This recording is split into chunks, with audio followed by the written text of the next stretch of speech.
Hey, welcome back to our Japan series. My name is Juliet, and I'm here in Tokyo with my husband Michael and a couple of our other friends on this trip. Come join us as we explore 7 of our favorite restaurants in no particular order. This is what heaven is gonna be like. So starting our list off is Gyukatsu Motomura in Shibuya. This place serves beef that's been deep fried, and you have the option to cook it further with a personal sizzling stone stove that sits in front of you on the table. Be sure to get here a little bit early because the line can get long. We had to wait about an hour and a half to get our table, but once you're inside, you're greeted with a cozy and small underground restaurant with about 10 seats in a row in front of the chefs working in the kitchen. We ordered the set for 2, and it came out to be 4,400 yen, which is about $30. The beef cutlets were nicely marbled and delicious, and it's a great price for a filling meal. Would I come back for this? It's good, but I think I would wait 1 hour at the most. Number 2 on our list is Udon Shin. Udon Shin is located in an alleyway in Shibuya, and we came just a little bit before closing time, so our wait time was probably about 30 minutes.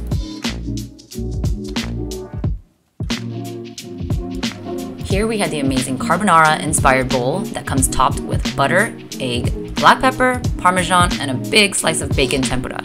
Yes, that's right. I said bacon that's been battered, fried, and taken to a new level of crispiness. Apologies for not showing it here, but we were so hungry we accidentally ate it before we started filming. This dish comes out so hot that when you stir in the raw egg, it just cooks instantly. We also ordered some tempura udon as well, and it was just so comforting to eat on this cold night and the perfect ending to this whole day. The tempura batter is light and crispy, and you can even get a soft boiled tempura egg as well, which tastes just as good as it sounds, especially if you're a fan of deep fried crispy goodness. I've had some not so good udon before where noodles just break apart, but fear not, the udon here is chewy and perfect. I would recommend this place.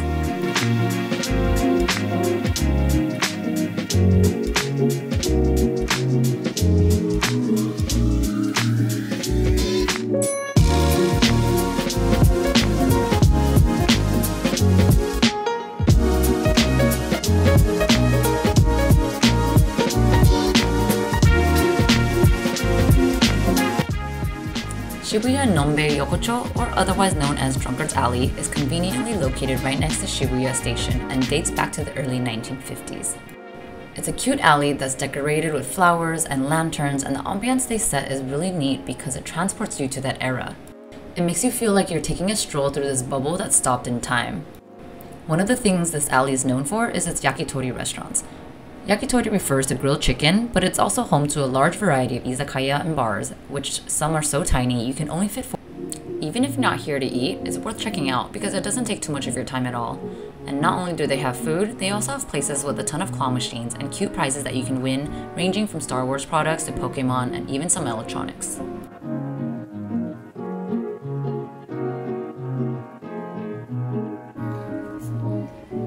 Hey. Hello. Where are we going? We're going to a yakitori place that closes at 5. What? What?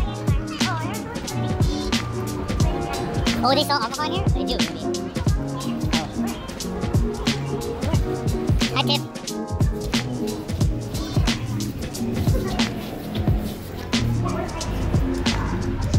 It's the local hoodlums. The local hoodlums. After a bit of a journey, we finally make it to number 3 on our list, which is Ootoya in Shinjuku. Our friend's friend recommended it, so we decided to give it a try. This place has dishes ranging from traditional Japanese meals to small plates that are meant to be shared, and of course also has alcohol. It seemed to be a nice, warm, family-friendly place, but also looked like the kind of place that people would come to after work. Something that I always like to order if it's available is deep-fried chicken cartilage, also known in Japanese as tori nankatsu. They're crunchy and savory and perfect with a spritz of lemon and a sprinkling of salt and pepper. Another thing I tend to order is mochi skewers, or anything mochi basically. The Japanese have perfected these glutinous rice balls, so if you ever see it, try it.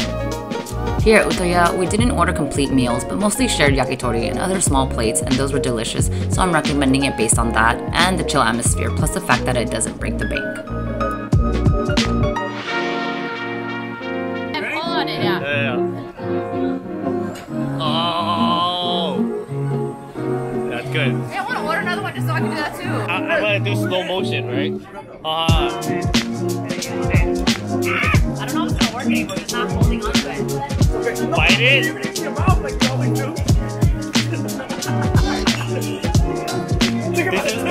I'm like. That's good. It's good.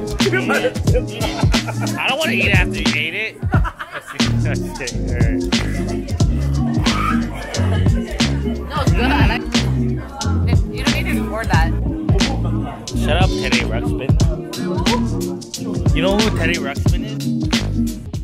And then number 4 is Ichiran. Maybe some of you recognize it already, but it's a popular ramen chain here in Japan that has expanded all over the world, including New York. It's one of the most hyped up ramen restaurants, but it's actually worth the hype. I was pretty impressed by how efficient the food ordering system here is in Japan, especially in Tokyo, where there are massive amounts of locals and tourists. A lot of restaurants in Japan either have an electronic ordering system or a kind of vending machine that spits out a ticket after you place and pay for your order, which Ichiran has. After you do that, you'll be taken to your seat and table for one, which has partitions on both your immediate left and right, so you never have to look at or interact with anyone sitting next to you. On top of that, there's a small curtain in front of you as well, so that when the chef drops off your food, you don't even have to look at them either. It's the best place for dining alone if that's the kind of experience you're seeking. It almost forces you to focus and concentrate on the food without distractions. The ramen broth here is rich and flavorful, and you can even customize the hardness of the noodles to your liking. You can also buy boxes of the pre-made instant noodles, but it's not as good as a fresh one, of course. All in all, a unique experience and definitely worth the try. There are so many things going on in Tokyo, it's like a constant stimulation for all of your senses. We kept seeing these bright lights and machines that spit out little metal balls, so we had to stop by a pachinko place to check it out and donate some money. We had no idea what we were in for or what we were doing, but the flashing lights and the sounds were enough to hypnotize us while we worked up an appetite for the next food stop. I have no idea what's going on.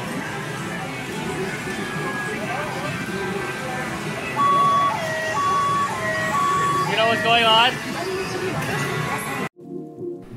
Yay, we're more than halfway through our list with number 5. This is a yakitori place with no English name that I'm aware of, but we'll insert a picture of the exterior for you in just a second.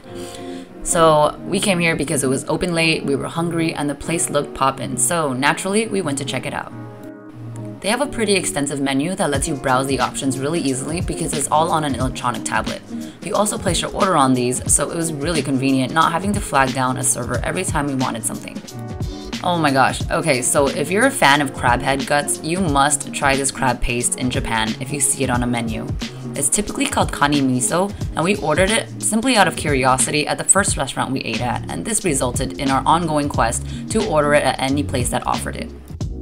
But more so likely to find it at an izakaya, a place that's geared toward drinking alcohol and small plates of food.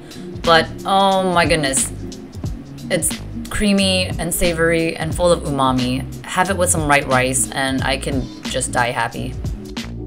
We probably ate at this restaurant in at least 3 different locations. The ambiance is so lively and the ordering system so streamlined that it just made it easy to dine here more than once.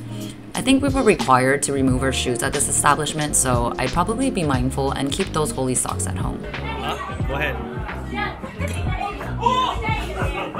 Okay, when's they're open?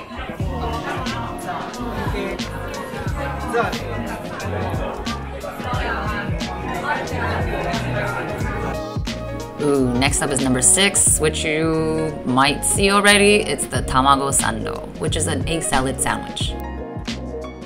It can be found at almost any convenience store in Japan, like 7-Eleven or Lawsons to name a couple.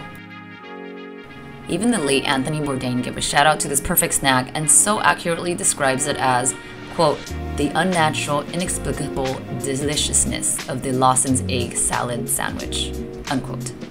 Eggs in Japan just hit different. It's eggy and creamy, a little sweet and savory, then sandwiched between crustless Asian-style white bread, which, by the way, is far superior to American white bread in both taste and texture.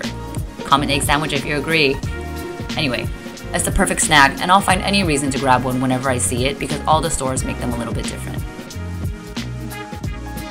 Finally, number 7, last but not least, is Rokurinsha, which is famous for their tsukemen, which is essentially cold ramen noodles that you dip into a hot broth.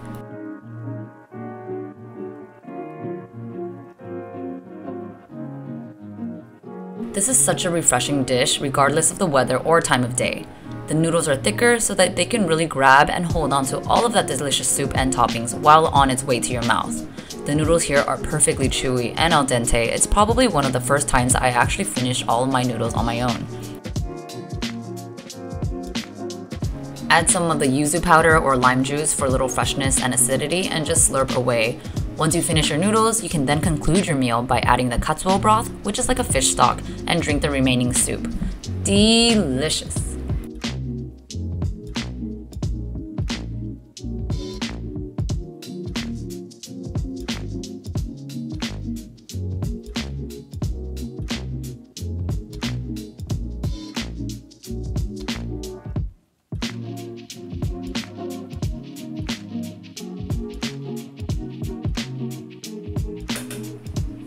We'll be going to Kyoto next, so hit that subscribe button to continue on this journey with us. If you've gained anything from this video, please give it a like and leave a comment because it would really help our small channel. Thank you and see you soon.